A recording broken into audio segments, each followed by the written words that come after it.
Hey friends, it is Shauna from withlovefromvinyl.etsy.com. I make glitter tumblers, I sell glitter, and I sell ready-to-use water slides. Today we're going to go through and do a second layer of glitter. Now I just posted a video of this cup doing the first layer of glitter on. So now we're going to go through, we're going to dry brush it off, and you'll see the steps to apply the second layer of glitter. And just a side note while I'm working, I am in the process of opening up my own website called glittergiftsandmore.com, so be on the lookout for that once it goes live. Okay, so when we start, this has just been sanded, washed, spray painted, Mod Podged first layer of glitter, and then I left it alone, except I did remove the tape only because it had started lifting, so I took that tape off and added new tape. Normally I wouldn't do it, it'd be a glittered mess like down here is. So I start on an ombre, I'm going to start dry brushing at the white to limit the amount of commingling of the glitters. I don't want to move too much of the blue into the white area. So I start at the top there and just work my way down. I go very hard because I want any loose glitter not adhered by Mod Podge to come off now instead of when I start applying Mod Podge and then it gets into my brush and gets all mixed up in the cup. And at the same time, I occasionally dust off the brush. Now, you can use any hard bristled brush that you have. I do not know where to find these ones at. It was one of those, I got it buying paints, distressing paints actually, and it was one of those free gift type things, and I have not been able to find them ever again. So I hold on to these ones, but you can absolutely do it with any other type of a hard bristle brush, even a standard paintbrush. If you hold the bristles together, you'll get the same effect. You just need something that's not too soft. It's going to pull the bristles off, or the extra glitter off. Okay? Once you feel like you got a good amount of glitter removed and there's not too much more coming off, you can go ahead and set that one aside. I have a second one here I'm going to dry brush as well, which is, if you watched the first video, this was actually the one I was supposed to put the second layer of glitter on during that video, and then wouldn't you know it, the glitter wasn't dry yet, so we did not do that. So we're going to do it today. Now, and the same thing happened when my tape started lifting, so I just took that tape off and added a new tape on the top. And when I'm dry brushing, I usually do a few cups at a time. I don't usually work on just one or two cups. I batch my work, generally speaking. So if I'm dry brushing a bunch of cups at the same time, I always start with lightest to darkest. So I would do any of my white cups first, moving on to the lighter colored glitters, and I have a tendency to do my darkest blacks or reds absolutely last. And I glitter the same way to try to limit the amount of mixed glitters that we get. And again, once you feel like you got all of the glitters off, you are set. So I'll just set this aside and we will move on to the next step. So the colors we're using today, oh, give me just 1 second while I grab my plates for the glitter.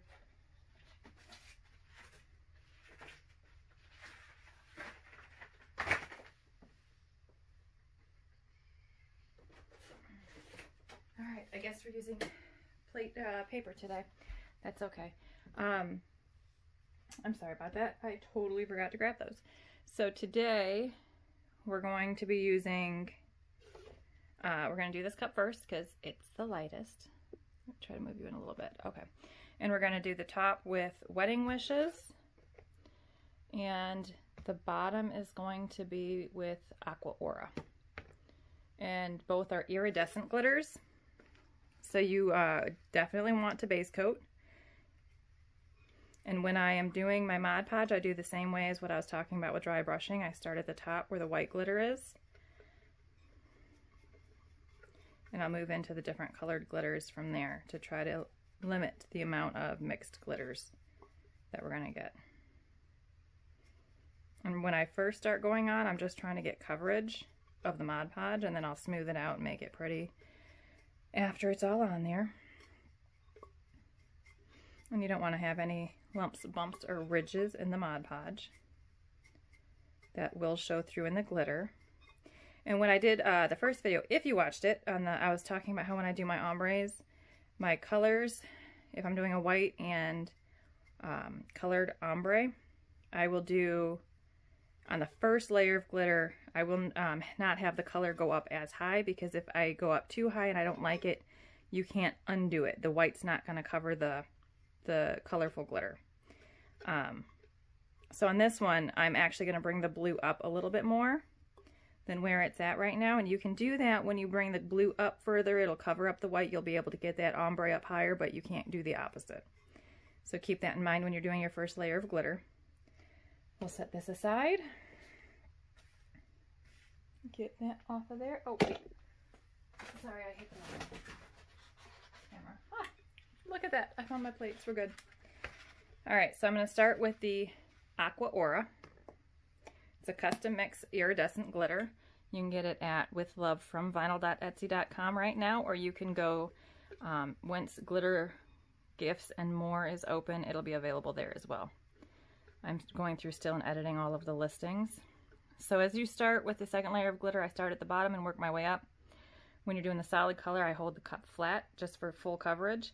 And when I want to start transitioning into the colorful, the ombre, I'll tilt the cup up, lift the glitter up higher, and tap and let it fall.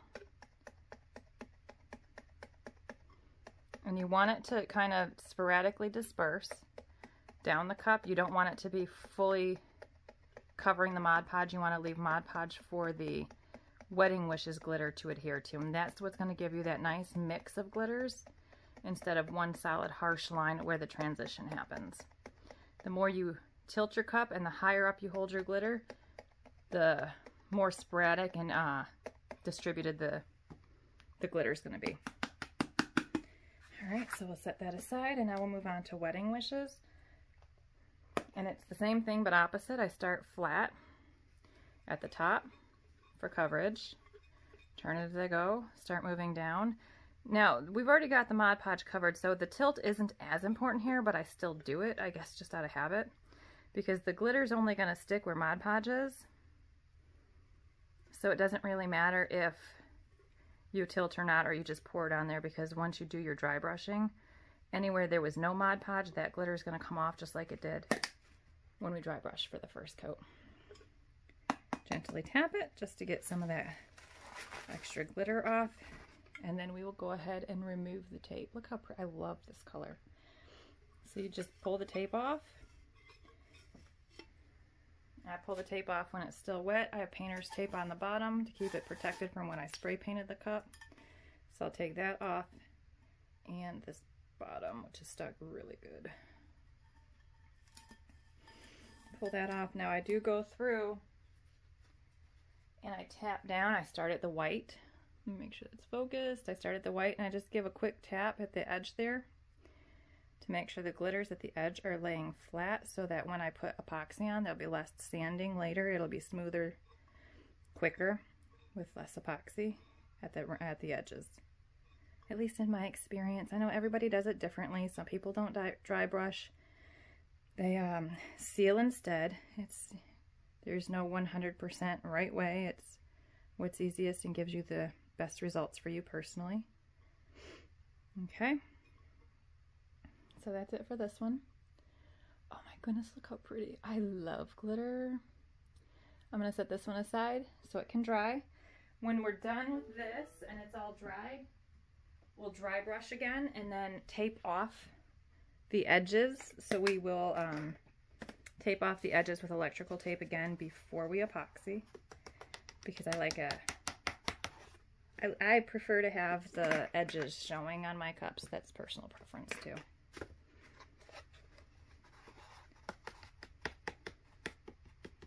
Which, I mean, if requested, I can absolutely go ahead and do the full bottom and all the way up to the edge. It's definitely something we can do. I just prefer the edges showing. All right, so for this one, we're using Summer Sky. It's a blue metallic glitter. The difference between a metallic glitter and an iridescent glitter, which we just used, is with the metallic glitters, they're completely opaque. So you don't necessarily have to base paint them. You'll get full coverage on just the sanded silver tumbler. You don't have to put a base color. It's not going to influence the color of the glitter. So if I'm doing a metallic glitter, I usually do not base paint unless I feel like it's, I don't know, a lighter glitter, but I can't even think of a lighter one that I would do it on.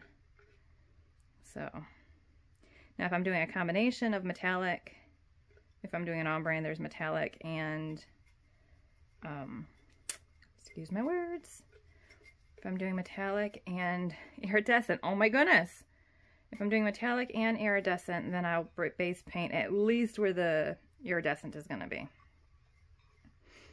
Okay, so just like we did before, put the Mod Podge on, smooth it out, and then you are ready for your glitter.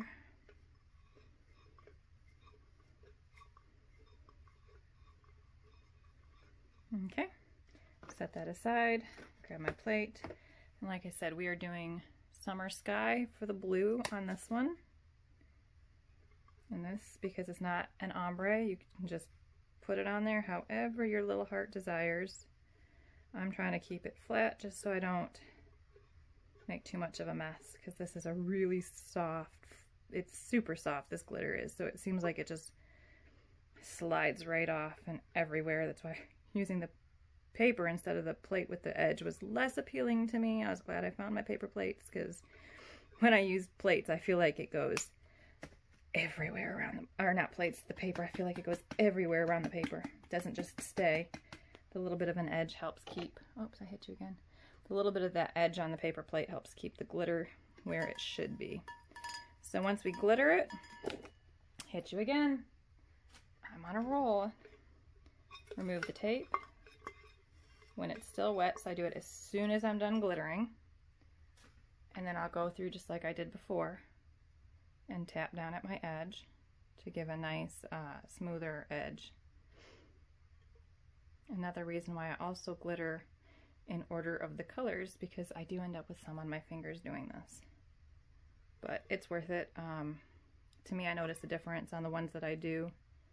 I hardly have to sand the edges, so I like doing that. Oh, that's pretty too. I don't know if it's just the way the sun is hitting my, I like looking at through the camera screen. Anyways, okay, so that was it for today. I'm going to try to make another video later today, but I probably won't post it right away, of dry brushing and maybe the first layer of epoxy, because that is what we are doing next on these cups. But we gotta let them dry first, and I will see you then. If you have any questions, let me know. I will post in the description the glitters that we used and the website links. Thanks so much for watching, guys. Have a great Sunday.